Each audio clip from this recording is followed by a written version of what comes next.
selamat malam Bapak Ibu yang terkasih di dalam Kristus. Selamat pagi bagi Bapak Ibu yang stay di Amerika dan selamat siang menjelang sore bagi Bapak Ibu yang stay di Jerman. Selamat bertemu kembali pada kelas pembelajaran firman Tuhan di Sema Adonai pada hari Sabtu tanggal 12 Oktober 2024. Yang malam ini kita akan belajar tentang materi menggali kitab Rut dengan temanya adalah kebetulan yang dimuliakan yang akan dibawakan seperti biasa oleh narasumber kami, yaitu Pak Pendeta Dr. Kudus Pardede, MTH. Baik Bapak Ibu sekalian, sebelum memulai kelas pembelajaran kita, maka kita akan membukanya terlebih dahulu dengan berdoa. Mari kita berdoa Bapak Ibu sekalian. Bapa kami yang di surga, terima kasih dan puji syukur ya Bapak, karena pada malam ini kami kembali diberi kesehatan dan kesempatan untuk bisa belajar kembali di kelas Sema Adonai. Ya Bapak, biarlah kiranya Engkau selalu memimpin dan menyertai kelas-kelas pembelajaran kami ini ya Bapak. Dan berkati saya juga sebagai moderator ya Tuhan, sehingga saya mampu memimpin kelas ini dengan baik dari awal hingga akhir. Berkati juga para operator kami yang bekerja di belakang layar. Mampukan mereka juga untuk bisa melakukan tugas dan kewajibannya dengan sebaik-baiknya ya Tuhan. Dan berkati juga perangkat-perangkat kami dan juga internet kami sehingga tidak ada satu kendala pun yang akan terjadi ketika kelas pembelajaran kami ini berlangsung. Dan yang terutama ya Tuhan, berkatilah hamba-Mu Pak Hudus yang akan menyampaikan kebenaran firman-Mu.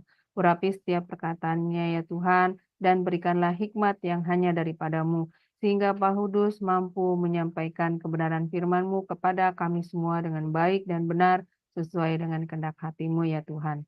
Dan berkati juga kami yang berada di dalam kelas ini maupun yang mendengarkan di live YouTube ataupun nanti yang mendengarkan di live tunda. Buka hati dan pikiran kami Tuhan, terangi hati dan pikiran kami dengan roh-Mu, sehingga kami mampu menangkap apa yang disampaikan Pak Hudus kepada kami dengan mendapatkan pemahaman yang baik dan benar juga sesuai dengan kehendak-Mu Tuhan. Dan materaikanlah firman itu di dalam hati kami dan jadikanlah rema ya Tuhan di dalam diri kami. Sehingga kami selalu mampu mengingat apa yang kami terima pada malam ini lewat pengajaran Pak Hudus dan kami dapat menyampaikannya atau memberitakannya kepada sama kami dan terutama kami mampu melakukannya di dalam kehidupan kami. Terima kasih Tuhan, kami mau menyerahkan kelas pembelajaran ini dari awal hingga akhir hanya di dalam pimpinan dan penyertaan-Mu. Dan kami patahkan segala kuasa kegelapan yang akan menghalangi kelas pembelajaran kami saat ini dalam nama Yesus. Doa ini kami panjatkan dalam satu nama yaitu Tuhan Yesus Kristus, Juru Selamat kami yang hidup. Haleluya. Amin. Baik, Bapak Ibu sekalian, sebelum kita masuk pada kelas pembelajaran kita, maka kita akan melihat terlebih dahulu profil dari narasumber kami ya, Bapak Ibu, sebentar. Shalom semua, selamat datang kembali di Zoom Sema Adonai dan di YouTube channel Cahaya Firman. Pada kesempatan kali ini kita akan berkenalan dengan pengajar kita yakni Bapak Pendeta Dr. Kudus Pardede MTH, dan berikut adalah profil singkat dari beliau. Tempat tanggal lahir, Pematang Siantar, 21 September tahun 1970. Keluarga, beliau memiliki istri bernama Ibu Helena Gunawan, dan telah dikaruniai seorang putri dan seorang putra. Pendidikan, STH dari STT Intheos, Solo pada tahun 1993, MDiv dari Asia Pacific Theological Seminary, Philippines pada tahun 1996, MTH dari STT Intheos, Solo pada tahun 2005, Doktor dari STT Baptis Indonesia, Semarang pada tahun 2013. Pelayanan, beliau menjadi dosen di beberapa sekolah tinggi teologi diantaranya, dosen tetap di STT Intheos Solo 1996 sampai 2009, dosen tetap di STT Eklesia Jakarta 2009 sampai 2011, dosen tetap di STT Sakya Bhakti Malang 2011 sampai 2024, dosen tetap di STT Torsina Surakarta 2024 sampai sekarang, dosen tamu di 11 STT di Indonesia dan mancanegara. Penggembalaan, beliau juga menjadi gembala di beberapa gereja diantaranya Gembala Sidang GSJA Injil Sepenuh di Solo 1997 sampai 2009, Gembala Sidang GSC Merdeka di Bandung 2009 sampai 2016. Gembala Sidang GSJ Tesalonika Mandarin di Batam 2021 sampai 2023. Beliau juga telah merilis sebuah buku dengan judul Bahasa Ibrani Alkitab pada tahun 2020.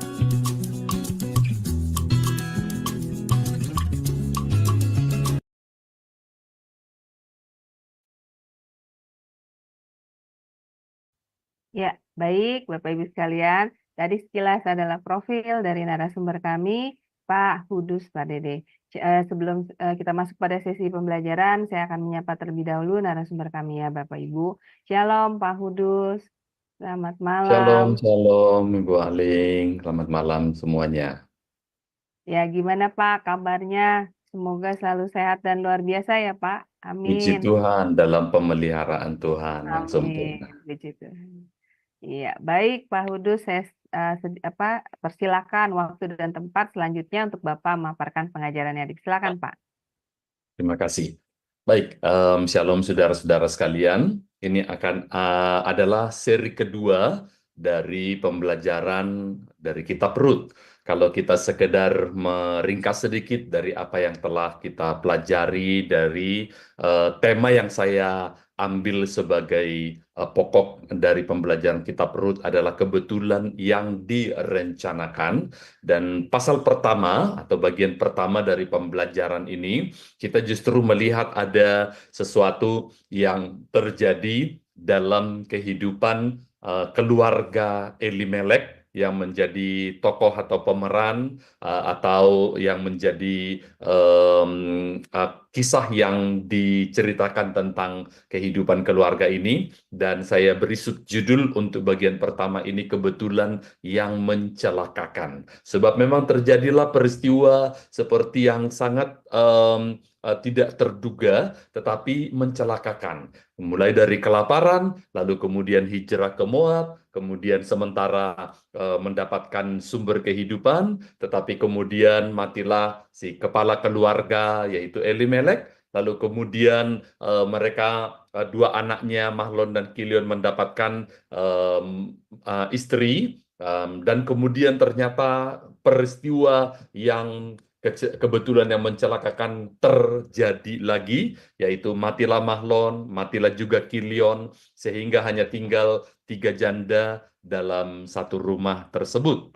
Dan kita lihat bagaimana kemudian kondisi ini seperti nanti akan membawa ada rasa kekecewaan yang cukup mendalam. Namun kita mau melihat pada bagian yang kedua ini, bagaimana kebetulan yang menjadi titik balik dari pasal pertama, yaitu kebetulan yang membawa pada kemuliaan atau kebetulan yang memuliakan. Itu adalah subtopik yang kita lihat pada bagian yang kedua ini, menjadi topik pembelajaran kita. Nah, kalau kita sejenak melihat dulu untuk 3 ayat pertama, sebenarnya kita perlu membaca keseluruhan pasal agar memahami kisahnya secara utuh, atau lebih tepatnya keseluruhan kitab. Namun untuk waktu yang tersedia dan sorotan yang paling utama, saya memilihkan ayat pertama sampai ayat yang ketiga, dan tetap menyinggung atau mencakup nanti beberapa ayat dari kitab Rut, baik pasal 2 atau juga nanti beberapa bagian cuplikan dari keseluruhan kitab. Demikian Rut pasal 2 ayat 1 sampai 3. Naomi itu mempunyai seorang sanak dari pihak suaminya, seorang yang kaya raya dari kaum Elimelek, namanya Boas. Maka Rut, perempuan Moab itu, berkata kepada Naomi, "Biarkanlah aku pergi ke ladang, memungut bulir-bulir jelai di belakang orang yang murah hati kepadaku." Dan sahut Naomi kepadanya, "Pergilah anakku." Ayat yang ketiga, pergilah ia, lalu sampai di ladang dan memungut jelai di belakang penyabit-penyabit. Perhatikan kata yang saya beri warna merah ini yang menjadi sorotan khusus. Kebetulan ia, yaitu Rut, berada di tanah milik Boas yang berasal dari kaum Elimelek. Kebetulan Rut berada di tanah milik Boaz yang berasal dari kaum Elimelek. Dan ini menjadi sebuah kata kunci yang saya munculkan untuk menjadi pembelajaran kita. Nah, sekilas sudah saya sebutkan tadi, pada waktu pasal pertama kita pelajari beberapa waktu yang lalu, rekan-rekan yang belum sempat mengikuti pemikiran atau ide-idenya, boleh mereview kembali apa yang ditayangkan pada seri ini oleh Shema. Nah, kita bisa melihat di pasal pertama, mengakhirinya, itu Naomi masih terlihat berduka. Dan ketika dia kehilangan baik pertama-tama suaminya, tetapi juga kemudian menyusul kehilangan pula kedua anak laki, sehingga dia sekarang dari sisi kekeluargaan menjadi orang yang sebatang kara, boleh diartikan demikian. Namun kini masih menghadapi lagi situasi yang tidak kalah sulitnya, sebab habislah semua harta dijual untuk sekedar bertahan hidup, namun tetap tidak sanggup untuk bertahan di Moab, dan dia memutuskan untuk kembali ke tanah kelahirannya. Dan kalau kita membaca di pasal pertama ayat 20 dan ayat 21, terlihat jelas betapa kecewanya Naomi baik dengan dirinya dan tidak kalah juga menganggap Tuhanlah yang menjadi penyebab dari penderitaannya. Saya cuplik apa yang disebut pada pasal 1 ayat 20 dan 21 waktu orang-orang bertanya, Naomi kah itu? Ayat 20 mengatakan, tetapi Naomi berkata kepada mereka, janganlah sebut aku Naomi, sebutkanlah aku Mara, sebab yang Maha Kuasa telah melakukan banyak yang pahit kepadaku.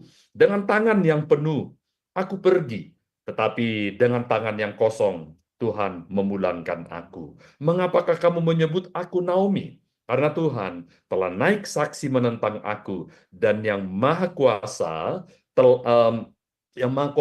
telah mendatangkan malapetaka kepadaku.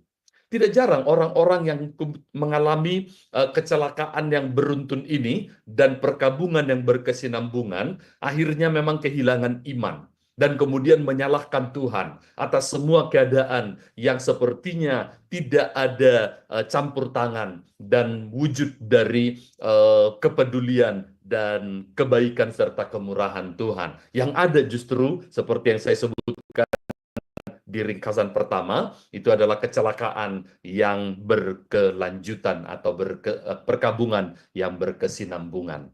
Mungkin kalau Anda pernah mengalami masa-masa sedemikian, saya harus berkata bahwa Anda tidak sendiri, bahwa Anda tidak dibiarkan dalam kondisi yang seperti tanpa arah, tujuan, dan sebagainya. Setidaknya, ambillah pembelajaran dari yang terjadi atas keluarga Elimelek, Naomi, dan kemudian bagaimana kalau Tuhan yang sanggup kemudian membalikkan keadaan, perkabungan berkesinambungan menjadi kebetulan yang memuliakan, maka Tuhan yang sama juga akan sanggup mengembalikan, memulihkan, bahkan melipat gandakan apa yang telah kehilangan di masa-masa yang tidak pernah ada dalam dugaan. Masa sukar tidak pernah berhenti, karena kita tahu bahwa musim pasti berganti. Dan itu kalau kita membaca pasal 1 ayat 22 bagian B, ternyata Bethlehem yang dulu ditinggalkan oleh keluarga Elimelek sekarang menjadi kota yang kembali Tuhan berkati dan Tuhan pulihkan. Kalau saya membaca cuplikannya disebut, dan sampailah mereka ke Bethlehem pada permulaan musim menuai jelai. Jadi kita bisa lihat di sana bahwa masa sukar itu tidak pernah bertahan. Pemazmur pernah mengatakan, dahulu aku muda, sekarang aku tua. Tetapi tidak pernah aku lihat orang benar ditinggalkan dan anak-anaknya meminta roti. Bukan berarti itu tidak pernah terjadi, sampai mungkin meminta-minta roti hanya untuk sekedar bertahan hidup, tetapi tidak pernah itu menjadi sebuah kesimpulan akhir bagi orang benar. Nah, di sini ada sebuah kalimat yang saya kutip, sebuah peribahasa, ungkapan dalam bahasa Inggris, when the going gets rough, the raft gets going. Ketika keadaan, peristiwa-peristiwa makin keras, orang-orang yang justru tegar, keras imannya yang akan melanjutkan kehidupan. Oke, bahkan di dalam pandangan mengenai evolusi saja disebutkan survival for the fittest. Ya, saya tidak menganut evolusi, tetapi saya mengambil kalimat yang rupanya menjadi terkenal itu. Yang mampu bertahan itu adalah yang memiliki kemampuan untuk menyesuaikan. Dan dalam contoh ini menyesuaikan atau mengenal apa yang menjadi kehendak Tuhan, lalu mengikutinya dalam kesetiaan. Dan Tuhan sebenarnya sudah menyiapkan solusi yang kita istilahkan tadi kebetulan. Kebetulan dengan cara atau waktu dan melalui orang yang tidak terduga.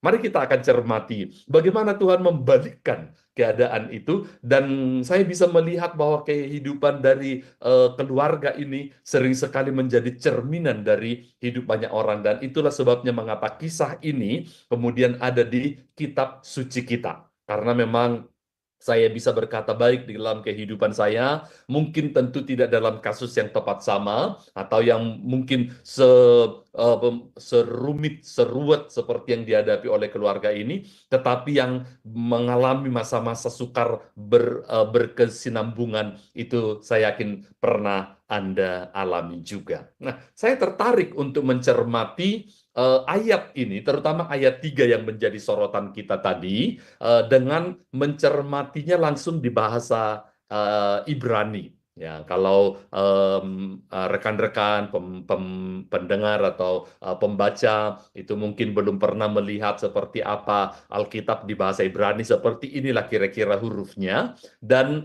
kadang-kadang walaupun penerjemah LAI, Lembaga Alkitab Indonesia, telah menghasilkan terjemahan yang secara umum cukup bagus, mumpuni, tapi kadang-kadang memang tidak bisa menyeberangkan seluruh gagasan oleh karena ada keterbatasan atau perbedaan kosakata, arti atau makna, dan budaya yang tidak bisa terwakili. Kadang-kadang itulah yang membuat kita pembelajar Alkitab sangat terbantu apabila dimungkinkan mempelajarinya di bahasa aslinya. Kalau membaca dari bahasa Ibrani, maka bunyi dari Rut 2 ayat 3 itu kira-kira seperti ini. Watelek, wattavo, wattelakit, basyade, akhare, hakot sherim. Baris kedua, wayiker, mikreha. Kata ini yang saya akan soroti secara khusus. Mikreha, kalkat, hasyade, levoas, asher, mimispahat, Elimelech. Oke, kalau kita mencermati kata tadi yang saya soroti kebetulan dalam terjemahan LAI, yang dalam bahasa Ibrani itu dituliskan kata mikreha. Menarik untuk juga kita cermati artinya. Alkitab terjemahan bahasa Inggris dengan berbagai versi itu menerjemahkan agak beragam juga. Itu ada yang menerjemahkan just happen, begitu. Atau terjemahan bahasa Inggris yang lain, as it turned out to be, sebagaimana yang terjadi. Atau kata ini kadang-kadang juga bisa diterjemahkan fortune, keberuntungan, atau untung-untungan. Ya, makanya LAI terjemahan lama itu juga memakai kata tersebut dengan untungnya, begitu. Tetapi LAI terjemahan baru yang barusan saya kutip menerjemahkan kata mikreha ini dengan kata kebetulan.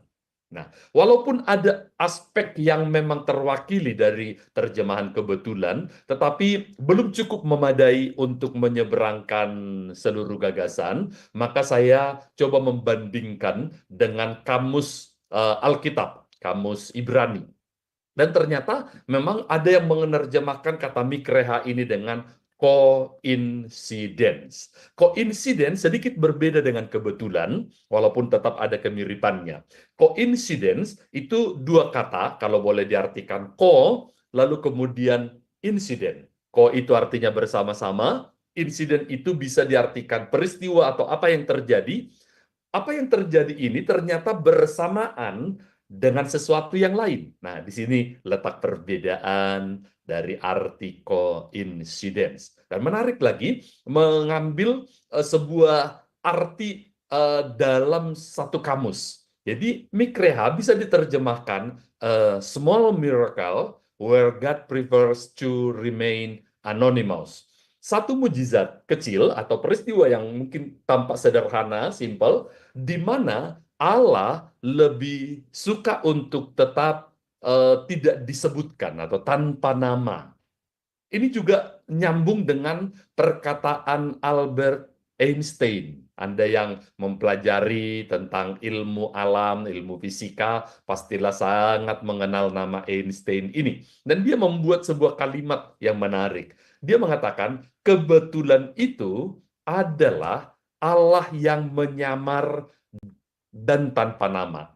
Allah yang menyamar dalam sebuah peristiwa, tetapi dia tanpa nama. Sebab memang tidak ada disebutkan tadi misalnya Tuhanlah yang berbicara kepada Rut melalui penglihatan atau mimpi atau mengutus Nabi, suruhlah Rut pergi ke ladang milik Boas. Kan tidak. Kebetulan ia berada di ladang milik Boas. Kan begitu tadi. Keberadaan Rut di ladang milik Boas, walaupun terjemahannya disebut tadi kebetulan atau keberuntungan, tetapi lebih dari sekedar kebetulan atau keberuntungan. Inilah yang kita sebut dengan cara Tuhan mengharmoniskan sejumlah kebetulan. Jadi rupanya yang walaupun kata kebetulan muncul satu kali tadi pada Rut 2 ayat 3, tetapi sebenarnya kebetulan dan kebetulan itu beruntun. Terjadi beberapa sejumlah kebetulan. Dan semua itu ternyata Tuhan bisa mereka itu menata, mengharmoniskan tadi, mereka ulang, agar semua kebetulan-kebetulan itu terjadi untuk sebuah tujuan, menggenapi rancangannya yang sempurna. Ya, di bagian pertama saya sudah memberi sebuah penjelasan, judul yang saya pilih kebetulan yang direncanakan. Ini adalah istilah yang sepertinya bertolak belakang. Bukankah kalau kebetulan terjadi, maka itu tidak direncanakan. Atau kalau sebuah peristiwa direncanakan, maka itu tidak bisa lagi kita sebut sebagai kebetulan. Tetapi tidak demikian dengan kisah ini. Memang kalau dari sisi Rut, termasuk juga Naomi mertuanya, termasuk juga dari sisi Boas, tidak ada yang janjian, rencana, atau mungkin diatur sedemikian rupa, nggak ada. Namun, kita bisa melihat bahwa rupanya semua peristiwa demi peristiwa ini Tuhan harmoniskan untuk mencapai satu tujuan. Nah, berarti, dan kalau kita menafsirkan, kalau rekan-rekan yang pernah mengikuti pembelajaran menafsirkan Alkitab berdasarkan jenis sastra, maka menafsirkan jenis sastra sejarah atau narasi harus dilihat bahwa pada dasarnya tema utamanya itu, atau tokoh utamanya, atau pahlawan yang sejati dalam kisah-kisah narasi PL itu selalu adalah Allah. Betul, ada tokoh yang menjadi pelaksana, atau menjadi sorotan, atau yang ada di panggung, seperti mungkin dalam contoh ini adalah nama Naomi, atau Elimelek, lalu nanti nama Rut, sekarang nama Boas, atau dalam kisah yang lain mungkin ada nama-nama besar seperti Abraham, atau Simpson, Gideon, Daud. Tetapi ada satu prinsip, yaitu narasi itu ada di dalam kitab suci kita, kanon kita, oleh karena sebenarnya Allah yang anonim, yang tidak disebutkan selalu menjadi penyebab dari apa yang terjadi itu sesungguhnya adalah mastermind. Sebenarnya adalah perancang ulung dari peristiwa-peristiwa itu mengharmoniskan sejumlah kebetulan untuk tujuan yang sempurna dari Tuhan. Mari kita cermati, kebetulan apa saja yang kita catat. Meskipun mungkin tidak semua langsung selalu dilekatkan kata kebetulan, namun kita bisa lihat, peristiwa Rut 2 kali ini terjadi di Bethlehem di saat musim paceklik sudah berlalu. Masa kekeringan yang dicatat pada Rut pasal pertama, itu memang yang membuat mereka keluarga Elimelek hijrah ke Moab. Sekarang sudah berlalu dan musim menuai sedang berlangsung. Mengapa ini menjadi sebuah kebetulan yang penting? Sebab apabila peristiwa yang kita baca di Rut pasal 2 ini terjadinya lebih awal, sama-sama di Bethlehem, tetapi pada waktu kelaparan, maka kisahnya tentu tidak akan berlanjut seperti kalau kita membaca dengan utuh nanti, di mana Rut melihat rupanya ada satu pola yang dilakukan dan nanti ada alasannya di butir yang kedua. Orang Israel itu memiliki kemurahan hati atau kepedulian dengan melakukan ada aturan Taurat yang kebetulan juga kita catat di sini. Imamat 19 ayat 9 sampai 10 saya kutip bagian tertentu dari ayat 2 ayat ini. Pada waktu kamu, ini perintah Tuhan kepada orang Israel. Pada waktu kamu menuai hasil tanahmu, janganlah kau sabit ladangmu habis-habis sampai ke tepinya. Dan janganlah kau pungut apa yang ketinggalan dari penuaianmu. Mengapa diperintahkan demikian? Ayat yang ke-10 bagian akhir menjelaskan, semuanya itu harus kau tinggalkan bagi orang miskin dan bagi orang asing. Akulah Tuhan Allahmu. Nah, kita bisa melihat, ini sekali lagi adalah kebetulan. Sebab jika peristiwa ini terjadinya di Moab, maka aturan ini tidak berlaku. Aturan ini diberlakukan di tanah perjanjian, di mana Tuhan ingin umatnya akan menunjukkan kepedulian yang sama seperti Tuhan.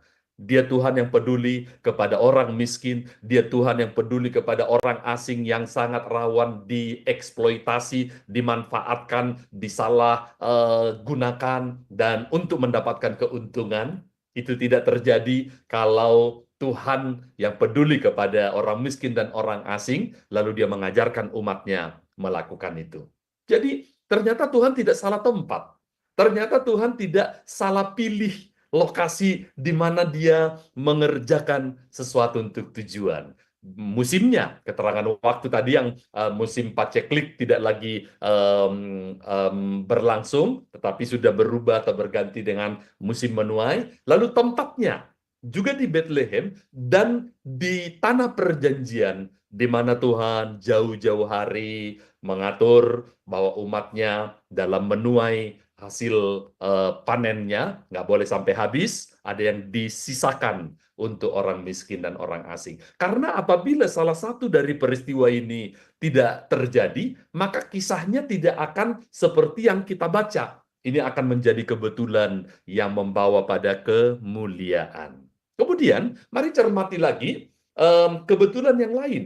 Kalau kita membaca pasal 2 ayat 4, tadi kita disebut membaca bahwa kebetulan ia berada di ladang milik Boas. Nah, pertanyaannya, emang siapa sih itu Boas? Kebetulan, nah saya tambahkan kata kebetulan lagi. Boas itu adalah seorang yang saleh.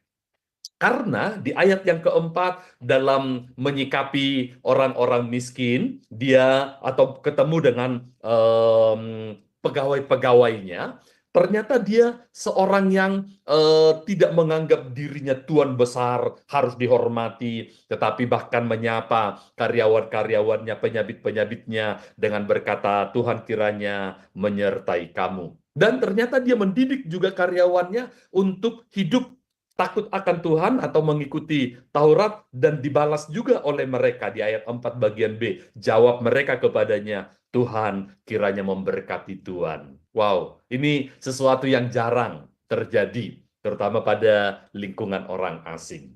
Nah, ini juga adalah sebuah kebetulan. Sekiranya Rut tidak berada di ladang milik Boas, mungkin perlakuan yang nanti kita baca lebih lengkap itu tidak akan terjadi. Emang gue pikirin, salahmu. Kamu yang banyak utang, kamu nggak bisa mengelola uang, waktu, malas-malasan, ya sekarang jatuh miskin, rasain, begitu kan? Tetapi ternyata dia kebetulan berada di ladang milik Boas, seorang yang saleh, seorang yang peduli kepada orang asing. Karena ketika dia lihat, oh ada orang asing, lalu ditanya kepada karyawannya, itu siapa? Dan ketika ternyata diberitahu, oh itu orang asing, perempuan Moab, yang bersama dengan. Nah, kemudian di ayat yang ke 14 sampai 16 di pasal 2 ini dia malah memanggil orang yang disebut orang asing ini, lalu kemudian mengajak orang asing, ayo makan bersama-sama dengan pegawaiku. Dia kan bukan pegawainya Boas, tetapi kemurahan hatinya kepada orang asing. Jadi tidak salah apa yang Tuhan izinkan, di mana ada sekian ladang yang sedang panen, karena itu musim, berarti kan ada waktu yang terbatas untuk sebuah masa menuai itu terjadi, karena itu tidak terjadi setiap hari, setiap tanggal, tetapi hanya pada musim tertentu sesuai dengan kondisi alam. Tetapi Tuhan membuat satu kebetulan lagi. Kebetulan ia ada di ladang milik Boas, orang yang saleh, orang yang peduli pada orang asing. Mungkin kalau Ruth berada di ladang tetangga yang berdekatan, kisahnya akan berbeda. Tidak kalah menariknya, ada kebetulan yang lain. Adat dan aturan Taurat tentang pernikahan ipar. Nah, selain kita sudah membaca tadi, ternyata Boas ini adalah kaum kerabat dari keluarga Elimelek. Dan kita tahu bahwa Elimelek masih memiliki 2 orang anak laki-laki sebelum baik Elimelek maupun 2 anak laki-lakinya ini meninggal, yaitu Elimelek, lalu Mahlon dan Kilion. Tetapi dia masing-masing anaknya sempat menikah, tapi tidak punya anak. Di aturan Taurat ternyata dipikirkan atau dirancang oleh Tuhan agar setiap keluarga pewaris dari kemurahan Tuhan atau tanah perjanjian itu jangan sampai terputus keturunannya. Bagaimana caranya? Ulangan 25 sekali lagi adalah sebuah kebetulan. Ayat 5 dan 6. Apabila orang-orang yang bersaudara tinggal bersama-sama dan seorang dari mereka mati dengan tidak meninggalkan anak laki-laki, maka janganlah istri orang yang mati itu kawin dengan orang di luar lingkungan keluarganya. Saudara suaminya haruslah menghampiri dia dan mengambil dia menjadi istri. Dan dengan demikian melakukan kewajiban perkawinan ipar. Dan selanjutnya, tujuannya di bagian akhir, supaya nama orang itu jangan terhapus dari antara orang Israel. Nah, kebetulan kita sudah melihat lagi kebetulannya, yaitu Ruth belum punya anak. Dan Boas seorang yang pada waktu itu juga memiliki kewajiban untuk melakukan pernikahan ipar ini, untuk melanjutkan keturunan dari Elimelek agar jangan terhapus sebagai pewaris dari rancangan-rancangan Tuhan. Jadi, kalau saya tunjukkan gambar mata rantai di sini, ini ternyata kebetulannya nggak cuma satu mata rantai, tapi satu mata rantai terkait dengan yang lain, lalu bersambung dengan yang lain, terkait lagi dengan yang lain, sampai nanti dia akan mengait kepada tujuan utama dari kisah ini. Wow, kalau kita membaca kisah seperti ini, kok bisa ya? Kebetulan satu aja sudah membuat kita terkaget-kaget, tapi ini kebetulannya beruntun. Bahkan kalau saya tambahkan lagi dengan sejumlah kebetulan-kebetulan yang lain, maka kita akan menemukan ternyata inilah yang disebut tadi dengan mikreha. Kebetulan. Kebetulan yang memang tidak direncanakan oleh manusia, tetapi diharmoniskan oleh Tuhan untuk tujuan membawa orang-orang yang hidup sesuai dengan kehendaknya kepada kemuliaan yang sebelumnya mengalami kegagalan, keterpurukan, kesia-siaan, kekecewaan, kepahitan, dan sebagainya. Tapi di tangan Tuhan, itu seperti sesuatu yang dia harmoniskan nanti, peristiwa, tokoh, tempat, waktu, musim, orang yang tidak diduga-duga, kemudian membawa kepada suatu kemuliaan. Nah, kita bisa lihat di sini, jelas sekali, Ruth tidak merencanakan untuk berada di ladang milik Boas. Kan kita lihat tadi, dia tidak tahu itu ladang siapa, dia hanya tahu daripada kami kelaparan, dan kebetulan orang Israel punya aturan masih ada bagian proporsi untuk orang-orang miskin, orang-orang berkekurangan, ya sudah, aku memanfaatkan kemurahan hati orang Israel yang meniru keteladanan dari Tuhan. Tetapi meskipun itu tidak ada dalam rencana, baik itu Ruth, Naomi ibu mertuanya, atau juga Boas, Tuhan mampu mengubahkan kebetulan minor Minor itu tadi memang makanya dari definisi disebut a small miracle. Jadi hanya mujizat kecil beradanya di situ. Tetapi kebetulan minor ini menjadi sarana yang berdampak mayor, yang mengubah keluarga yang sudah terpuruk, ambruk, remuk di tempat terburuk, kemudian menjadi keluarga yang dibawa kepada kemuliaan. Apapun yang sempat kehilangan, kemudian Tuhan kembalikan, bahkan kemudian dilipat gandakan. Wah, kisah yang sangat luar biasa ini. Itu melebihi dari film Hollywood. Kalau membuat cerita yang sepertinya begitu sempurna, itu karena sudah ada sutradara. Nah, kehidupan kita juga, kalau kita tidak mengabaikan bahwa Tuhan adalah sutradara, Allah turut bekerja dalam segala sesuatu untuk mendatangkan kebaikan bagi kita yang mengasihinya dan terpanggil sesuai dengan rencananya.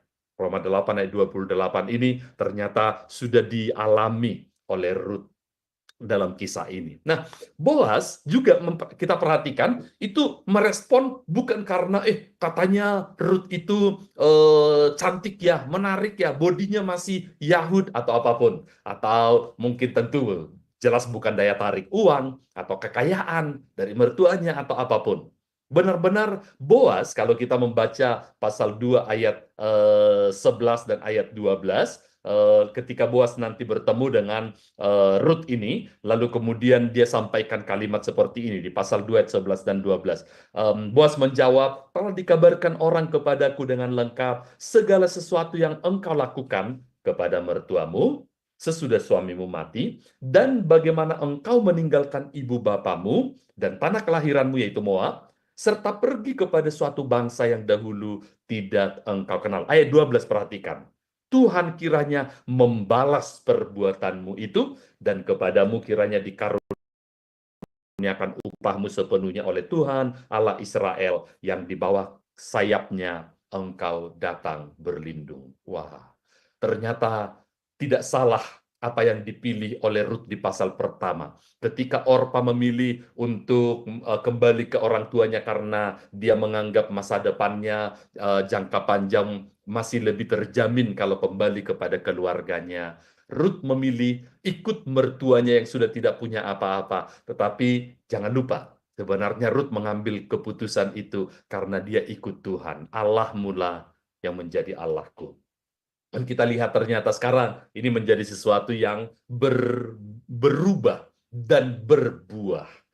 Jadi kini Ruth mulai menuai apa yang ditaburnya pada Naomi dengan murah hati menemani, mendampingi, menopang mertuanya yang sedang terpuruk ini. Dan ternyata kemudian Tuhan memakai Ruth ini menjadi berkat bagi mertuanya. Ada sebuah ungkapan yang mengatakan seperti ini, perempuan menikah yang paling berbahagia itu pastilah Hawa. Alasannya kenapa? Karena Hawa tidak punya ibu mertua. Dan rupanya kita lihat kisah itu, kisah Ruth ini membuat kisah cerita yang sebaliknya.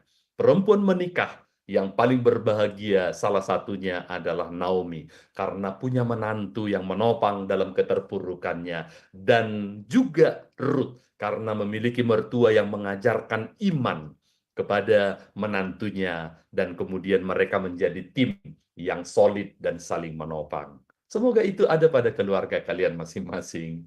Dan inilah yang kemudian Tuhan buat sebagai satu kebetulan demi kebetulan. Dan kali ini kebetulan yang bertolak belakang dengan pasal 1, yang sebelumnya kebetulan yang mencelakakan, kali ini kebetulan yang membawa kepada kemuliaan. Nah, kita bisa mencatat dari peristiwa ini sekarang, di mana ada satu catatan yang kita sebut tadi, intervensi ilahi, campur tangan Allah.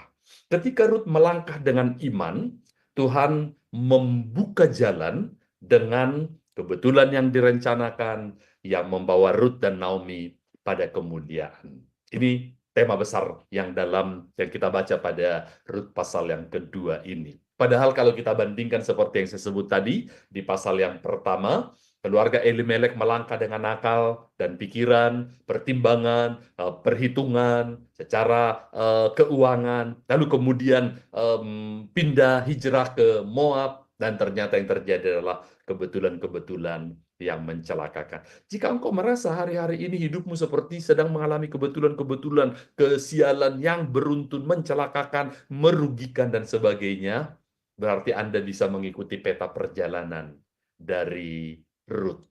Yang ketika dia berkomitmen, aku tidak mau melepaskan imanmu. Allahmu itu sudah menjadi Allahku, dan tidak akan ada yang dapat memisahkan aku dari kasih Allah itu, dari kasih Kristus itu. Dan inilah yang kemudian menjadi kesempatan yang Tuhan bisa gunakan untuk membalikkan kebetulan-kebetulan yang mencelakakan tadi menjadi kebetulan-kebetulan yang memulihkan, yang memuliakan, yang melipat gandakan.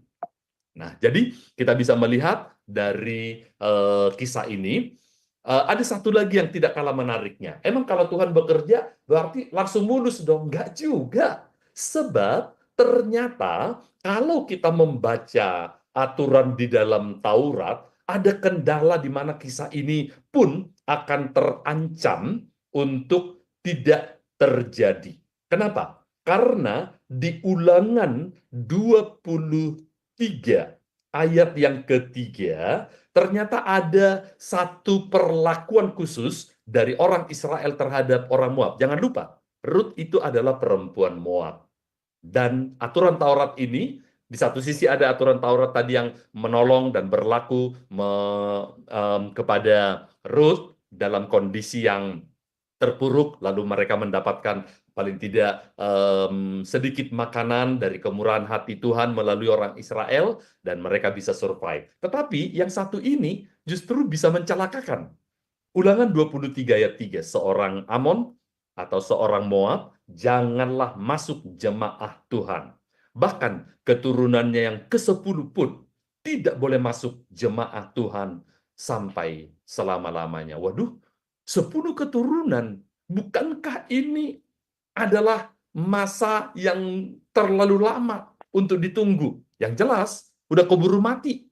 Dan nggak tahu apakah keturunannya masih akan mau bertahan, 10 keturunan baru bisa diterima untuk menjadi bagian jemaat Tuhan.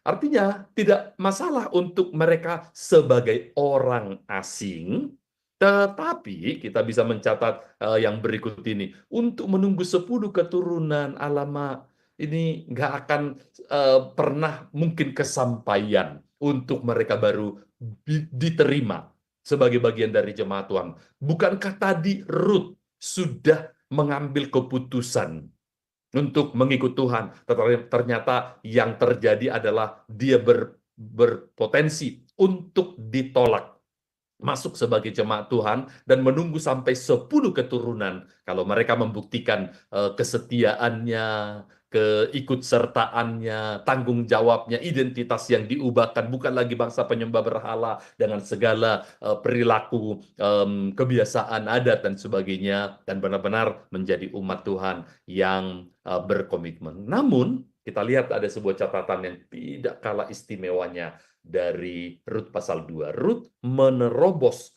ketidakberuntungannya sebab dia tidak memilih lahir sebagai orang Moab. Ini ketidakberuntungan kalau kebetulan orang Moab yang ada di sana. Mungkin kalau itu orang Babel, orang mungkin Asyur atau Mesir, peraturan ini kan tidak berlaku.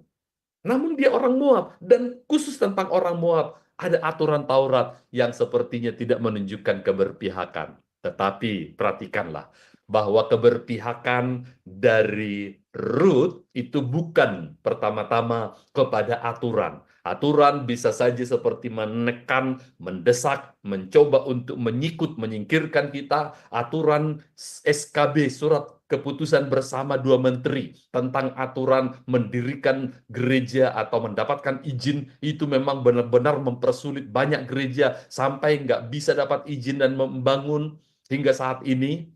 Tetapi kalaupun aturan itu sepertinya menjadi sesuatu yang menghalang, menghambat untuk apa yang Tuhan kerjakan, ingatlah, tidak ada yang mampu untuk menghalangi, membatalkan, menggagalkan apa yang Tuhan sudah rancangkan. Nah, kita bisa lihat bagaimana Ruth menerobos ketidakberuntungan itu dengan imannya kepada Yahweh. Ia mengubah bahkan pandangan negatif dari orang Israel yang tadinya sinis terhadap orang Moab, sebagaimana diatur dalam Ulangan 23. Alasannya, kalau kita melanjutkan Ulangan 23 ayat 4 itu, karena mereka, orang Moab, tidak menyongsong kamu dengan roti dan air pada waktu perjalananmu dulu keluar dari Mesir, dan karena mereka mengupah Bileam, itu adalah nabi yang hampir bisa disogok, melawan engkau supaya dikutukinya engkau. Ketidakberuntungan ini, mungkin di antara kalian ada yang waktu lahir disebut bawa sial. Sejak kamu lahir, karir papahmu itu langsung merosot, atau bangkrut, atau dipecat. Dan kemudian juga mungkin Anda lahir lalu sakit-sakitan. Ya, di beberapa tradisi masyarakat tertentu di Indonesia, yang begini itu kalau diruat katanya, karena hidupnya ruwet, maka diruat, diganti nama, agar kemudian berubah pula nasibnya. Begitu kan? Nah, tetapi kita melihat di sini, ternyata Ruth tidak melakukan langkah-langkah yang seperti nasihat orang pintar seperti itu. Dia hanya melihat kepada Tuhan. Dia percaya kepada Yahweh yang sanggup mengubahkan nasibnya yang penuh dengan penderitaan, kekecewaan, kegagalan, kesia-siaan, kehampaan, dan sebagainya, kepahitan termasuk, menjadi orang yang dimuliakan. Bahkan kelak dicatat oleh kitab Rut. Rut sendiri memiliki iman yang lebih unggul dari umat Israel. Padahal kita lihat umat Israel lebih dulu mengenal Yahweh, mengenal Tuhan. Dan kita bisa lihat terobosannya, bahkan itu melampaui orang Israel yang sudah lahir besar dari sekolah minggu, remaja di gereja, kalau kita ibaratkan sekarang, kemudian berlanjut lagi kepada masa mudanya menikah di gereja. Tapi ternyata kita lihat Ruth yang baru belajar, namun benar-benar komit sungguh-sungguh dalam imannya. Dia justru membuat terobosan yang mengungguli ibu mertuanya, bahkan orang-orang Israel yang tidak memiliki iman sekelas, selevel seperti Ruth ini. Kita bisa melihat pembelajaran yang luar biasa. Biarlah ini menjadi sebuah pertanyaan bagi kita. Apakah engkau memiliki jenis iman yang sedemikian mampu untuk membalikkan? Mungkin orang mengatakan nasibmu adalah nasib yang orang sial lah atau apa. That's okay. Kita tidak berwenang untuk memilih kita lahir di mana, pada keluarga siapa. Kenapa aku tidak menjadi lahir anak minimal anak bupati, gubernur, apalagi anak presiden, supaya nanti bisa berpeluang menjadi wakil presiden. Tetapi kita bisa berkata, aku punya Tuhan.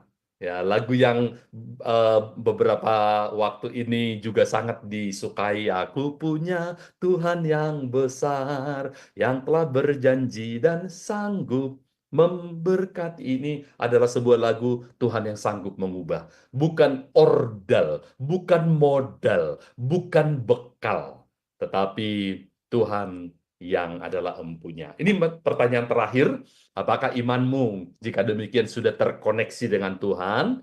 Karena kita bisa melihat Ruth mengalami itu. Ruthlah yang kemudian dipandu oleh Tuhan dari kebetulan demi kebetulan, mata rantai yang berkelanjutan untuk kemudian menghantarnya kepada rancangan Tuhan dan kemuliaan yang telah Tuhan tetapkan. Nah, rancangan Tuhan atas Ruth sebenarnya juga Tuhan yang sama merancangkan itu. Dia yang berjanji demikian kepada kita, bahwa rancanganmu atasmu bukanlah rancangan kecelakaan atau kegagalan, tetapi masa depan yang penuh harapan. Janji itu berlaku juga untukmu. Pertanyaannya, apakah imanmu sudah terkoneksi? Dan kemudian engkau mengikuti jalur tuntunan Tuhan. Untuk kemudian Tuhan, apabila kita ada di jalur itu, Tuhan sudah sediakan kebetulan-kebetulan, surprise-surprise yang tak terduga. Tuhan yang anonim, yang tanpa nama, tetapi ternyata dia sudah melihat jauh ke depan sebelum kita melihat apa-apa, dan merencanakan sesuatu sebelum kita mengerti apa-apa, dan kemudian melipat gandakan apa yang dulu kehilangan sekarang, kemudian berkelimpahan sebelum kita mengerti. Kok bisa ya? Karena Allah kita telah melihat jauh ke sana. Apakah imanmu sudah melihat perspektif kekekalan seperti yang dilihat oleh Ruth pada pasal pertama? Mengapa dia memilih mengikuti Yahweh? Oleh karena dia tidak sekedar tergiur dengan keuntungan. Kalau kamu kembali kepada keluargamu, maka nanti keluargamu akan menyediakan jodoh, atau mungkin juga akan menopang, menyekolahkan, atau apapun prospek-prospek yang tentu sangat terbuka. Tetapi dia melihat perspektif kekekalan. Kalaupun aku mendapat keberhasilan dalam semuanya ini, tapi kehilangan iman, maka ini hanya jangka panjang, tetapi aku kehilangan kekekalan. Apakah perspektif kekekalan menjadi landasan dalam mengambil keputusan, dalam mengikut Tuhan, dan bukan hanya keuntungan kekinian, bukan hanya kesempatan untuk naik jenjang pada karir pekerjaan, tetapi perspektif kekekalan. Dan jika demikian, maka engkau akan menjadi orang-orang yang akan Tuhan bisa bukakan jalan-jalan yang tidak biasa, kebetulan-kebetulan, bukan yang mencelakakan, tapi kebetulan-kebetulan yang memuliakan. Diberkatilah Anda yang pada mendengar pesan-pesan ini dan kemudian mengikuti jejak langkah yang berkata, ternyata kisah Rut ini seharusnya menjadi kisah hidupku juga. Karena Tuhan yang sama yang sanggup mengubahkan kehidupan Rut dari keterpurukan menjadi orang-orang yang terberkati dalam kelimpahan asal dalam kesetiaan, kepekaan, ketaatan di jalan Tuhan. Maka di jalur itu Tuhan sediakan kebetulan-kebetulan yang membawa kita pada kemuliaan. Diberkatilah Anda yang berkata, kalau begitu biarlah kisah Rut ini menjadi kisah hidupku dan aku mau mengikut dia di sepanjang umur kehidupanku. Puji Tuhan, puji Tuhan. Baik, saya mau kembalikan dulu kepada Ibu Aling yang nanti Ya, akan memandu lagi percakapan kita. Silakan. ya, baik. Terima kasih Pak Hudus, luar biasa ya Pak. Pemaparan materi Bapak malam ini kita belajar tentang kehidupan Rut ya, bagaimana kebetulan yang diterimanya itu memuliakan hidup dia pada akhirnya. Baik, Bapak Ibu sekalian, sebelum kita masuk pada sesi tanya jawab dan diskusi serta sharing, maka saya akan membacakan terlebih dahulu acara-acara Sema Adonai ke depannya ya, Bapak Ibu. Ya, baik, sudah tampak di layar. Baik, Bapak Ibu, setelah kelas ini masih ada kelas lanjutan ya, Bapak Ibu di Sema Adonai, yaitu di jam 21.00 waktu Indonesia Barat. Dan seperti biasa, untuk kelas jam 21 ini kita akan belajar tentang materi bahasa Ibrani. Dan ini sudah masuk sesi yang ke-18 ya, Bapak Ibu, dengan tema Independent Personal Pronouns, yang akan dibawakan seperti biasa oleh narasumber kami yaitu Pak Evangelis Erikson Ritonga BTH dan moderatornya adalah Bro Agus. Selanjutnya di hari Minggu 13 Oktober 2024 di jam 19.00 waktu Indonesia Barat, seperti biasa di Sema Adonai akan ada ibadah online ya Bapak Ibu. Dan ibadah online kita ini akan dipimpin oleh Ibu Dewi dari Jerman. Dan yang akan memimpin lagu pujiannya adalah Ibu Yanti Vester dari Jerman. Dan untuk tema ibadah kita adalah keluarga dan gereja yang akan dibawakan oleh Pak Pendeta Dr. Dedi Kurniawan MTH. Baik, selanjutnya ini adalah renungan pagi Sema Adonai Bapak Ibu, diadakan setiap hari, mulai dari hari Senin sampai dengan Sabtu, dimulai dari jam 5.30 pagi waktu Indonesia Barat, dan dilayani oleh hamba-hamba Tuhan yang sangat memberkati. Jadi Bapak Ibu sekalian, untuk renungan pagi Sema Adonai ini, Bapak Ibu dapat ikuti lewat Zoom Sema Adonai atau lewat channel YouTube Cahaya Firman. Jadi bagi Bapak Ibu yang belum mensubscribe channel YouTube Cahaya Firman, tolong subscribe channel YouTube kami ya Bapak Ibu, sehingga Bapak Ibu bisa mengikuti keseluruhan acara-acara Sema Adonai, terutama yang tidak di-live-kan di channel-channel lain, seperti program Renungan Pagi Sema Adonai, kemudian Renungan Pagi dari Bapak Gembala kami sendiri, yaitu Pak Pendeta Daniel Palungan yang diadakan setiap hari Jumat 1 kali dalam seminggu, dan juga ibadah online Sema Adonai. Dan tolong bantu share ya Bapak Ibu channel Cahaya Firman ini kepada yang lain, sehingga semakin banyak orang yang juga bisa mengikuti keseluruhan acara-acara Sema Adonai lewat channel Cahaya Firman. Dengan begitu Bapak Ibu telah membantu channel kami, channel Cahaya Firman, untuk menjadi lebih berkembang dan menjadi berkat lagi bagi banyak orang. Terima kasih Bapak Ibu atas perhatiannya. Sekarang kita akan masuk pada sesi tanya jawab dan diskusi. Tetapi bagi Bapak Ibu yang ingin bertanya atau sharing, harap present terlebih dahulu ya, sehingga mic-nya bisa dibuka oleh operator kami. Ya, baik, Pak Hudus, luar biasa ya Pak untuk pemaparan materi malam ini. Nah, ini ada Ibu Heni juga sudah hadir ya bersama kami. Ya, shalom Ibu Heni. Ya, baik, saya Shalom, shalom. Silakan Alia. Kita ya, banyak diberkati ya. benar, kisah Ruth ini luar biasa. Saya mau bertanya begini, bagaimana Pak itu Ruth bisa mempunyai iman seperti itu ya Pak? Sedangkan anak-anak Tuhan itu udah lama jadi seperti contohnya bangsa Israel lah, sudah lama mengenal Tuhan, melihat malah ya Pak keajaiban-keajaiban yang diadakan oleh Allahnya ketika mereka keluar dari Mesir. Tapi kok mereka tidak bisa mempunyai iman seperti Ruth ini ya? Ini bagaimana Pak sampai Ruth bisa mempunyai iman seperti ini? Ya, dipersilakan Pak Hudus. Ya.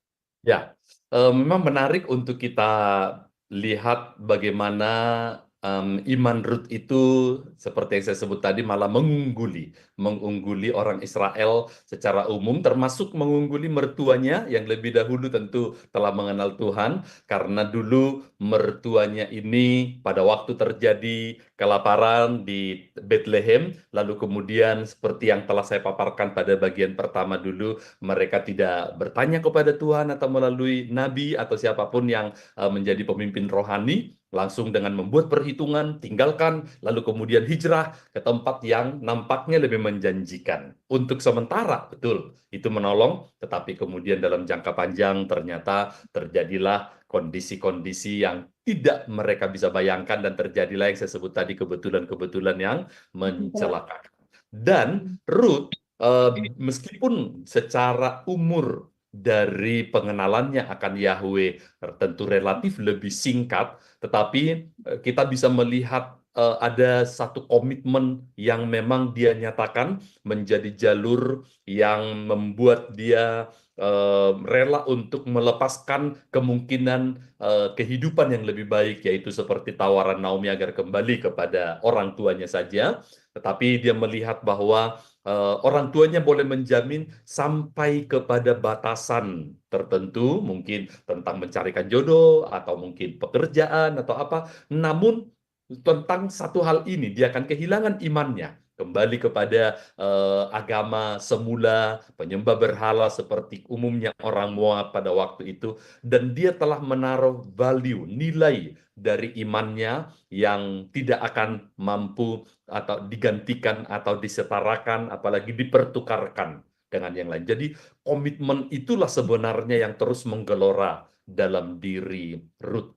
Karena kita bisa melihat di masa kita ini orang-orang akhirnya iman itu bisa kalah oleh karena tawaran keuntungan, tawaran karir, tawaran pasangan hidup, daripada umur sudah hampir kadaluarsa, kok jodoh belum dapat juga, untung ada Abdullah bin Abdul Qadir, begitu misalnya. Dan kita bisa lihat bagaimana akhirnya inilah yang kemudian membawa Ruth kepada sebuah komitmen yang tidak akan mampu menukar apapun demi imannya ini. Dan orang-orang yang menaruh iman sebagai yang pertama, pengenalannya akan Tuhan yang tidak akan bisa digantikan oleh apapun, dihormati oleh Tuhan, dan digantikan segala yang kehilangan ini. Dan itulah yang tidak ada pada mertuanya. Semoga ini menjadi suatu pelajaran yang tidak kalah indahnya juga untuk kita menyadari bahwa nilai iman kita itu bukan sekedar kekinian atau masa depan, tetapi hingga kekekalan. Kita pasti menang banyak, karena nilainya itu jauh sampai kepada kekekalan. Mungkin kalah dalam arti seperti Paulus pernah berkata, ya mungkin tubuhku ini semakin merosot, tetapi kemudian kita dibawa dari kemuliaan kepada kemuliaan. Dan itu kiranya menjadi prioritas kita dalam mengambil keputusan pada waktu mempertimbangkan mana yang harus diambil. Ruth telah mengambil contoh itu, dan kita bisa mengikuti teladan yang ditinggalkan oleh Ruth bagi kita. Begitu. Benar ya Pak, berarti menjadi pengikut Yesus itu memang harus dibangun dengan komitmen ya Pak ya, komitmen Betul kita untuk sekali. ya. Betul, kalau tidak ada komitmen, ya jangan harap ya Bu Heni, benar tidak Bu? Bisa mengikuti Yesus dengan segala rintangannya ya Bu, dengan segala tantangannya. Kalau komitmen itu tidak ada ya, benar Pak Kudus ya. Wah, Iya, ini luar biasa ini bagi Bapak Ibu sekalian ya iya, yang mendengarkan pelajaran malam ini. Jadi mengikuti Yesus itu memang harus mempunyai komitmen yang kuat ya. Jadi bukan cuma sekedar ikut-ikutan betul. doang ya Pak. Ya, karena Tepat dengan sekali. begitu maka tidak akan bisa mengalami hal seperti Ruth yang mengalami kebetulan-kebetulan yang memang sebenarnya sudah disediakan di rancangan Tuhan untuk dia ya Pak. Wah, ini Iya, iya. saya sangat apa ya Puji mendengar Tuhan. kisah Ruth ini luar biasa ya Ibu Heni ya. Wah, ini Betul. mengajarkan kita banyak Hmm, hal. Nah, ini betul ada sekali. ada Iya, ada pertanyaan. pertanyaan di chatting. Hmm, Boleh Ya, Aling Ibu baca. oke, Arinda ini ya, saya bacakan ya Pak. Terima kasih silakan. Bapak Hudus Pak Dede untuk pembelajarannya hari ini yang memberkati saya secara pribadi. Tuhan Yesus memberkati pelayanan Bapak, katanya. Bapak Hudus, saya mau bertanya, Tuhan turut bekerja dalam segala hal untuk mendatangkan kebaikan bagi kita. Apakah ayat ini hanya untuk pelayanan untuknya saja atau juga berlaku kepada semua orang yang percaya kepada ya. Maksudnya ini untuk para pekerja pelayanannya kali ya Pak ya. Atau juga berlaku pada semua orang yang percaya padanya. Yang ada badai pada zaman kini. Saya bergumul untuk ayat ini. Atau bagaimana ya? Tapi saya imani Tuhan bekerja juga untuk saya pribadi. Tuhan tak pernah berdusta. Dia selalu pegang janjinya bagi orang percaya padanya. Mohon penjelasannya, sangat berterima kasih. Ya, Baik. silakan Pak Udus. Jadi pertanyaannya dia Ya. menanyakan apakah ini hanya berlaku untuk yang melakukan pekerjaan pelayanan ya Pak. Berarti ya apakah ini berlaku juga untuk orang lain. Nah, ya silakan Pak. Untuk semua Baik, orang gitu. pertanyaan yang sangat baik dari Ibu Arinda tadi. Em, Kutipan itu tentu harus dipahami secara utuh dan ayat yang secara lengkap dikutip Roma 8 ayat 28 itu memberi petunjuk sebenarnya janji ini berlaku bagi siapa. Seperti kalau ada pengumuman tentang sale atau diskon, syarat dan ketentuan berlaku. Nah, syarat ketentuannya bagaimana? Roma 8 ayat 28 saya kutip mengatakan demikian. Kita tahu sekarang bahwa Allah turut bekerja dalam segala sesuatu untuk mendatangkan kebaikan. Oke, nah disinilah yang disebut ketentuannya, yaitu kebaikan bagi mereka yang mengasihi Dia. Jadi jelas sekali bagi mereka yang mengasihi Dia. Ruth tadi masuk dalam kategori ini dan setiap kita yang mengasihi Dia. Ditambahkan keterangan siapa itu yang mengasihi Dia, yaitu mereka yang terpanggil sesuai dengan rencana Allah. Jadi apabila kita tetap hidup di dalam mengasihi Allah, terutama kalau kita ingat perintah terutama kasihilah Tuhan Allahmu dengan segenap hati, dengan segenap jiwa, dengan segenap kekuatan, segenap akal budimu. Kemudian kita lihat tadi wujud dari mengasihi Allah itu adalah ketika kita terpanggil, maka kita akan tetap tinggal pada koridor rencana Allah, tidak menyimpang, tidak bergeser, tidak tergiur oleh iming-iming apapun yang sepertinya lebih menjanjikan seperti yang dicontohkan Elimelek pada pasal pertama dari kitab Rut. Maka di jalur itulah sebenarnya Tuhan sudah rancangkan tadi kebetulan-kebetulan yang meskipun kita tidak pahami untuk saat itu, tapi telah Tuhan rencanakan. Jadi jelas ini bukan hanya berlaku kepada mereka yang mungkin kalau kita artikan hanya orang yang tadi disebutkan, yang misalnya melayani ya dalam pengertian tertentu. Mungkin setiap kita adalah pelayan Tuhan, tetapi lebih spesifiknya ayat ini memang menjelaskan janji ini berlaku untuk mereka yang mengasihi Dia dan tetap ada pada jalur panggilan di jalur rencana Tuhan itu. Jadi ketika kita justru keluar dari jalur itulah, maka tidak tersedia atau tidak berlaku lagi apa yang Tuhan sesungguhnya telah rancangkan. Kebetulan-kebetulan yang membawa pada kemuliaan itu. Terjadilah seperti Elimelek yang ketika mencoba untuk keluar dari Bethlehem, padahal mungkin Tuhan memaksudkan nanti memang akan ada masa sukar karena kelaparan itu, tetapi ada cara-cara yang Tuhan pakai untuk kemudian memelihara mereka, mengembalikan apapun yang mungkin sempat terhilang di tanah perjanjian, di Bethlehem itu sendiri. Tetapi rupanya Elimelek nggak betah berlama-lama dalam kondisi penantian, karena memang ada istilah menunggu adalah pekerjaan paling membosankan. Ya mungkin menunggu sampai Tuhan mewujudkan itu nggak betah, ya udah apa yang ada, mana yang lebih menjanjikan sikat. Disinilah rupanya janji yang Tuhan rancangkan itu untuk sementara, kalau boleh saya katakan, tertunda, tetapi kemudian ada Rut yang merespon dengan iman. Dan kemudian janji itu kembali lagi Tuhan wujud nyatakan, berlakulah untuk bukan hanya Rut pribadi, tetapi melalui Rut bahkan kepada keluarga besarnya, kepada Naomi ibu mertuanya yang sudah kepahitan dengan Tuhan. Sampai nanti kalau kita membaca, Rut pun membawa pemulihan bagi mertuanya yang kepahitan ini. Dan kemudian nanti Naomi pun akhirnya menjadi bergairah lagi dalam imannya karena melihat bagaimana perjalanan hidup Rut bahkan menginspirasi ibu mertuanya ini. Jadi itu yang kita lihat dalam janji firman ini berlaku untuk mereka yang mengasihi Tuhan dan yang terpanggil sesuai dengan rencana Allah. Gitu. Nanti ini ya Pak, apa namanya, dari iman satu orang Ruth, dia bisa menjadi berkat bagi tuanya ya, dan bagi Betul banyak sekali. orang. Wah, Dan berarti nanti pada bagian ketiga, kita akan melihat bahkan lebih luas lagi. Kalau sampai di tahap sekarang itu untuk Ruth dan untuk keluarga besarnya, kalau boleh disebut keluarga mertuanya, bahkan kalau kita lanjutkan nanti di bagian ketiga, yaitu kita nanti menelaah Ruth pasal 3 dan pasal 4, ternyata berkat yang Tuhan rancangkan melalui Ruth itu nggak berhenti hanya sampai di situ.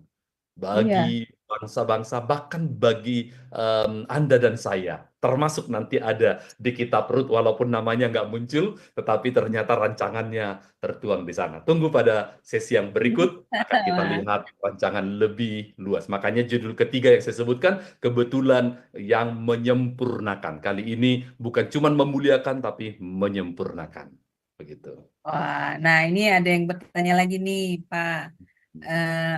Ibu Dewi ya, Ibu Dewi berkata begini, yang susah itu bagaimana untuk bisa menjaga komitmen. Nah ini nih Pak, emang bener sih ya, ya bener Bu Heni juga yang menjaga komitmen itu yang susah, apalagi kalau udah masuk dalam keadaan yang kepepet gitu atau sulit. Nah ini dia untuk mau taat atau mau menyimpang. Nah ini seperti keluarga Abimelek itu kan dia memilih menyimpang ya Pak daripada taat, karena keadaan di Bethlehem itu dalam keadaan lagi musim paceklik ya, kelaparan. Nah iya benar juga sih. Nah memang ya balik lagi dari ini ya.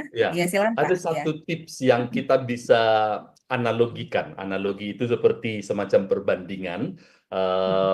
Misalnya ketika kita memiliki, katakanlah sebagai contoh, kendaraan yang memang kadang-kadang di tengah perjalanan tiba-tiba rusak, macet, dan kemudian kita menjadi kewalahan untuk sampai di tujuan, itu bisa diminimalkan terjadi apabila kita sebenarnya melakukan pemeliharaan. Ada misalnya suara berdecit yang mengganggu, jangan dibiarin, karena itu sudah semacam pertanda, oh ada something wrong, ada sesuatu yang salah nih, segera ditangani. Kalau kita tahu perbaiki, kalau nggak bawa ke bengkel, begitu juga dengan spare part, eman-eman, masih bisa kok jalan. Tetapi tidak ada sebuah perbaikan, maka kerusakan kecil dibiarkan itu akan meluas, melebar, dan akhirnya terjadilah hal yang seperti tak terduga itu tadi. Jadi menjaga komitmen itu jangan sampai tiba-tiba kita mendengar kisahnya hamba Tuhan besar jatuh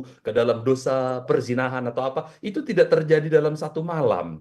Itu terjadi karena pembiaran, karena tidak adanya pemeliharaan, karena tidak adanya satu check up ya kalau kita memakai istilah medis begitu, check up secara rutin di mana area-area spare part rohani yang sudah mulai melemah atau rusak dibiarkan, nggak apa-apa, masih bisa nanti rusak, masih bisa putar balik dan sebagainya.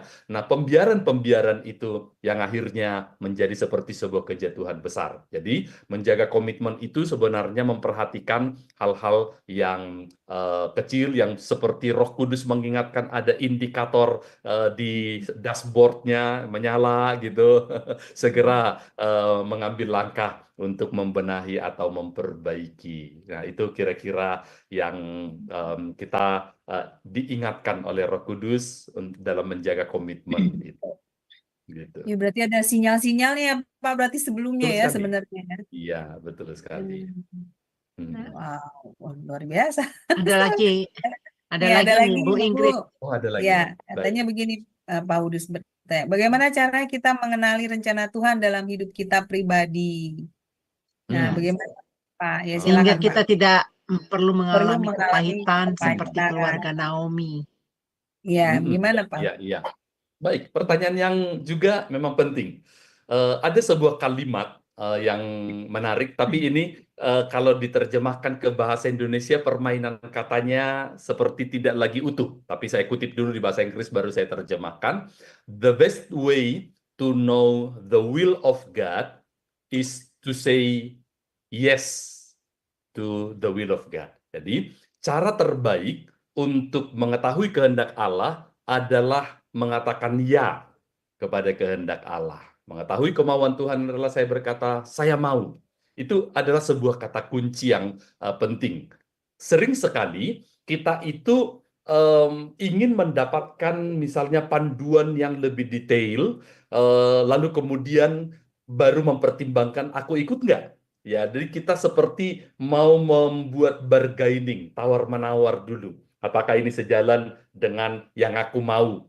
Padahal kalau kita mengingat bahwa rencana Tuhan itu selalu yang terbaik dan Tuhan tidak selalu membocorkannya, terutama secara detail di tahap awal, maka di sini pertanyaannya itu adalah apakah kita sebenarnya tetap berkata iya kepada kehendak Tuhan. The best way to know the will of God is to say I will to God.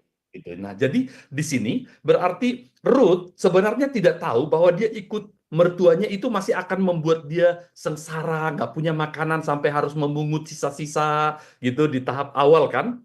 Dia tidak tahu bahwa Tuhan misalnya membocorkan ini yang akan terjadi atasmu. Ya, kadang-kadang yang terjadi di dalam kehidupan kita itu memang seperti bertolak belakang. Tapi bisakah kita bayangkan kalau sekiranya Tuhan membocorkan? Saya ingat seorang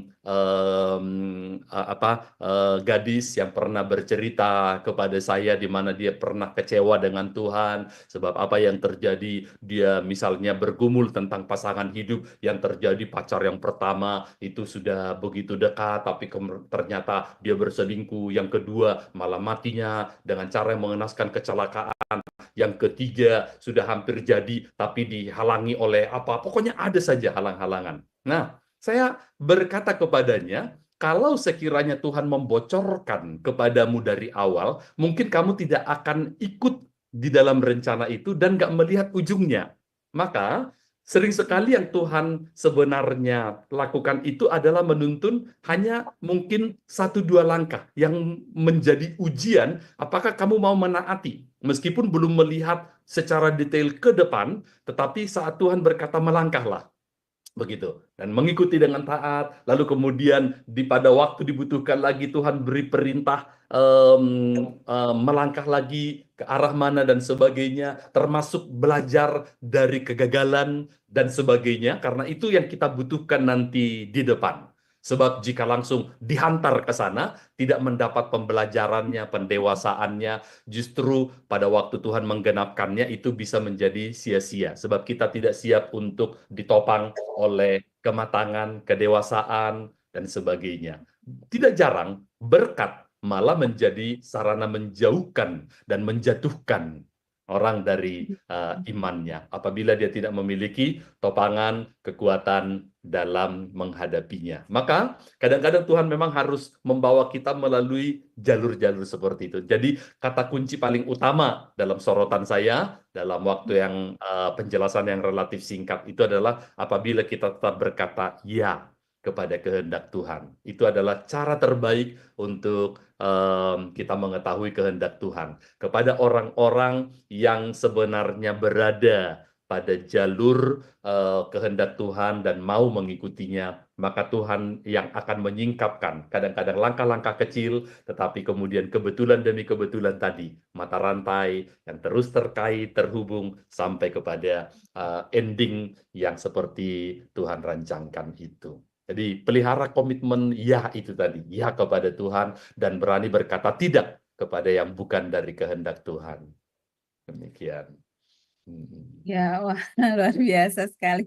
Sekalipun keadaan sulit ya Pak, kita tetap Ya, mengatakan betul. ya, karena rancangan Tuhan tidak pernah gagal, tidak pernah mendatangkan hal yang tidak baik bagi kita. Wah, luar biasa sekali pelajaran malam ini. Bagaimana Ibu Heni tanggapannya? Silakan Ibu. Ya, saya belajar sesuatu yang baru hari ini dari perspektif yang berbeda yang pernah saya pelajari. Dan saya boleh mengatakan bahwa Ruth ini dibandingkan dengan Orpa, Ruth ini cerdas kalau menurut saya. Cerdas Dia rohani. ya cerdas rohani. Jadi tentunya dia kan mendengarkan dari mertua, dari suaminya ya mengenai bangsa Israel, bagaimana Tuhan memberkati bangsa Israel, pastilah dia mendengarkan hal itu sehingga waktu dia disuruh pulang oleh Naomi, dia tetap memilih. Nah, itu satu keberanian yang luar biasa. Dan tadi saya belajar dari Bapak itu mengenai waktu dia mengalami terobosan ya membalikkan kenyataan bahwa orang Moab itu tidak boleh beribadah sampai keturunan yang ke-10. Kan alangkah nggak enaknya ya, maksudnya sialnya lah ibaratnya dalam bahasa itu ya nggak beribadah sama Tuhan gitu kan. Mestinya kan kita harus ke rumah Tuhan, kita beribadah kepada Tuhan. Itu yang saya pelajari dan saya sangat kagum dengan keputusan yang diberikan oleh yang diambil oleh Ruth ini. Dan saya juga lagi bertanya gini, Pak, apakah kebetulan ya juga Elimelek pergi ke Moab untuk menjemput bola. Bolanya itu ya si Ruth ini. Aha, ya. Ya, itu yang saya lagi berpikir. Apakah kebetulan? Kan Bapak lagi membicarakan kebetulan. Apakah kebetulan? Sedangkan dia itu kan tahu bahwa seperti tadi Bapak katakan, di Israel kan bukan selamanya kan keadaan memang lagi goncang kan, tidak selamanya kering tandus itu ibaratnya pasti akan diberkati gitu. Tetapi Tuhan itu memberikan kepada dia untuk pergi ke Moab. Karena di Moab itu ada satu orang yang harus diselamatkan, yaitu menjemput bola si Ruth. Nah, bagaimana menurut Bapak itu? Oke, pertanyaan yang baik dari Ibu Heni ini. Tentu kalau kita melihat dari sisi pemikiran dari Elimelek, dia memang tidak melihat dari perspektif itu. Karena seperti kita telah pelajari pada bagian pertama dulu, dia lebih mempertimbangkan aspek misalnya kebutuhan, perjuangan untuk memenuhi kondisi keluarga yang sedang terpuruk secara ekonomi, dan Moab tampaknya lebih menjanjikan, dan tanpa bertanya kepada Tuhan atau mendapat petunjuk bagaimana lalu dia memilih hijrah. Tetapi kita bisa melihat tadi juga dalam pengertian kata Ibrani yang saya munculkan, mikreha, di mana memang Allah bahkan sanggup untuk menggunakan aspek yang kalau kita mau menyebut ini sebagai satu kelemahan atau kegagalan atau kesalahan sekalipun, Allah masih sanggup bekerja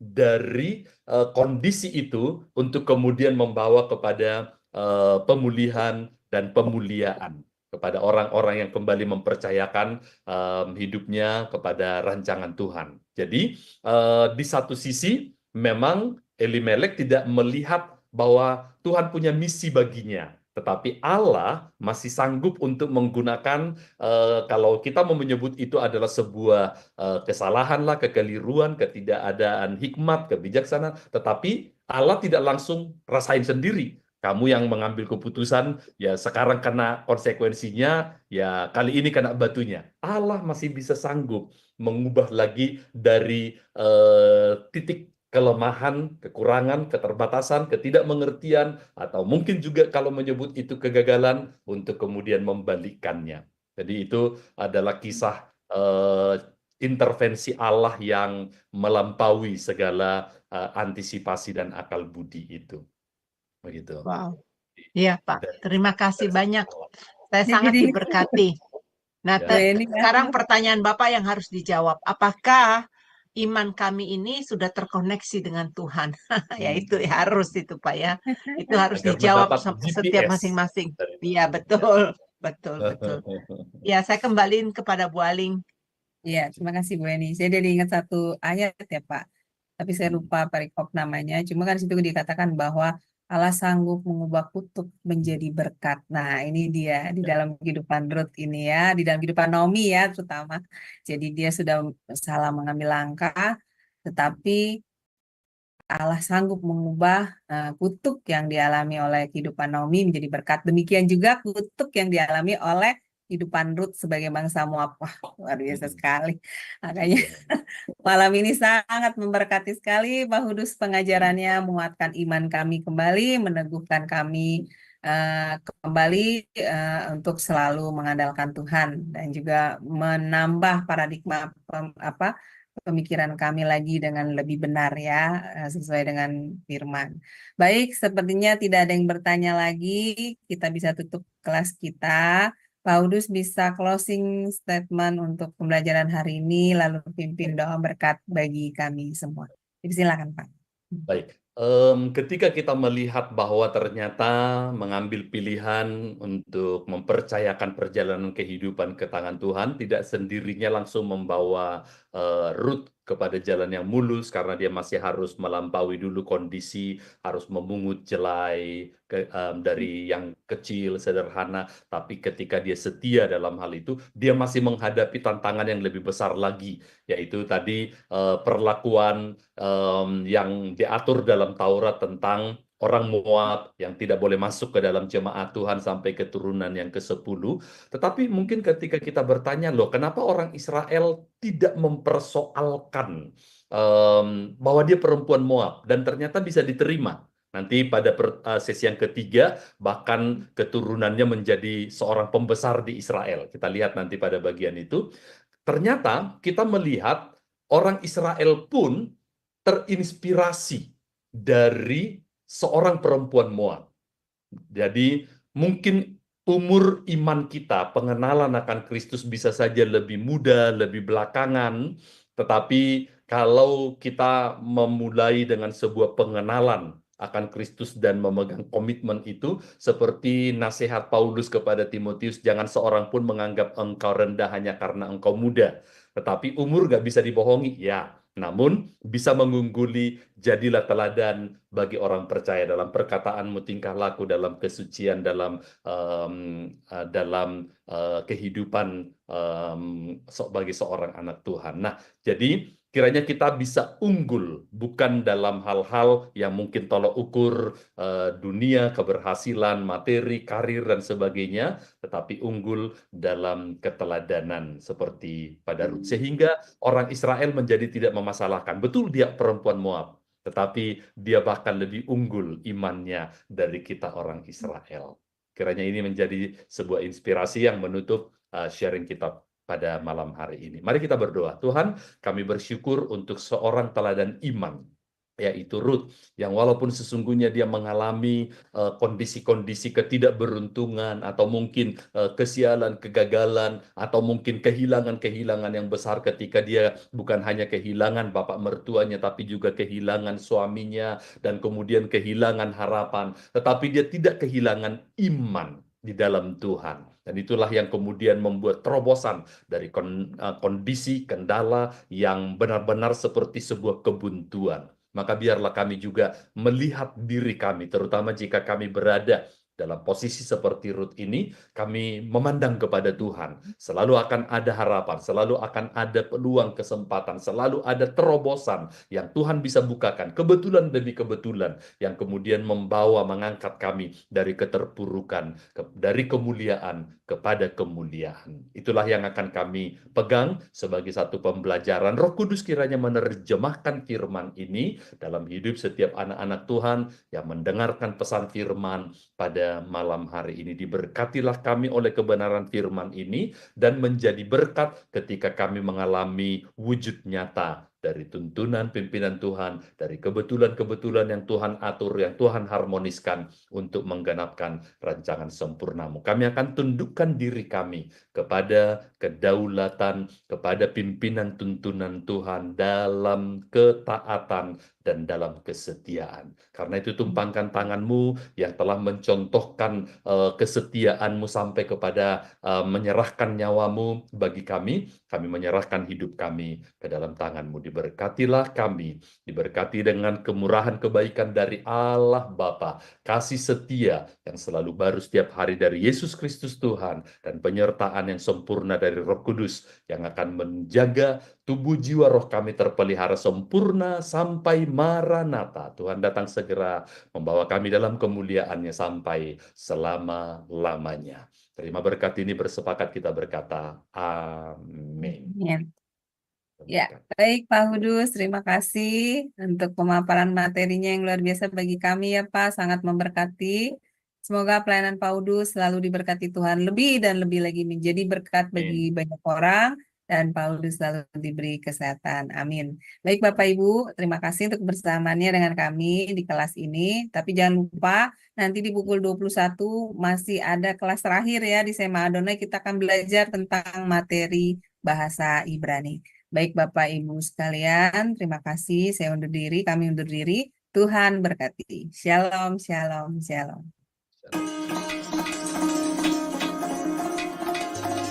Shalom.